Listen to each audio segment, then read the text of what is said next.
Hey guys, আসসালামু আলাইকুম। কে কেমন আছেন? আশা করি সকলে ভালো আছেন। আপনাদের দোয়া ও ভালোবাসা আলহামদুলিল্লাহ আলহামদুলিল্লাহ আমিও ভালো আছি। একটা মনে করেন মজার বিষয় নিয়ে আপনাদের মাঝে আসলাম। আবার অনেক কষ্টের বলতে পারেন। আপনারা অনেকে কমেন্ট করছেন যে ভাই আপনি এখন কেন কান্নার ভিডিও দিচ্ছেন, কেন ছেঁকা খেয়েছেন নাকি? কি বলবো ভাই তোমাকে আমার ভুলার মতো কিছু নেই। আমার জীবনে পোড়া কপালটা প্রেমে আসতে পারবেন, আর ছেঁকা কন্তে আসবে। মূলত এটা একটা কন্টেন্ট ছিল আমার, যাই দেখবো কন্টেন্ট মানে স্যাড হোক কিংবা রোমান্টিক হোক, যাই হোক সবই কন্টেন্টের উপরে। আমার লাইফে কোনো শেখা বলে কোনো জিনিস নাই, আর আমার লাইফে কোনো প্রেম বলে জিনিস নাই, কোনো শেখা বলে জিনিস নাই। আমার চোখে পানি দেখতো, এ দেখো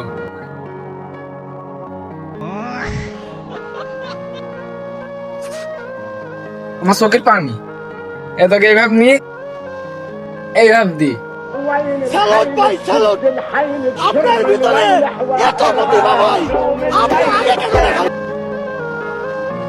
এইভাবে দি ভয়েস মারি।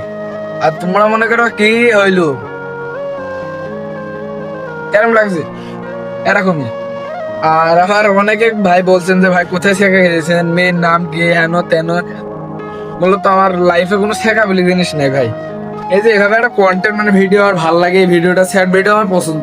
শেখা খাইনি কিন্তু আমার স্যাড ভিডিও পছন্দ, সেই জন্য আর কি ভাই। অন্য কিছু না, নেগেটিভ কোনো কমেন্ট হবে না। মানে এই ভিডিও দেখো, এই তাছাড়া কিছু না। আমার লাইফে শেখা বলে কোনো জিনিস নেই। শেখা দুই চারটি দিয়ে আসতে পারবো, খাইয়ে আসতে পারবো না। আসসালামু আলাইকুম।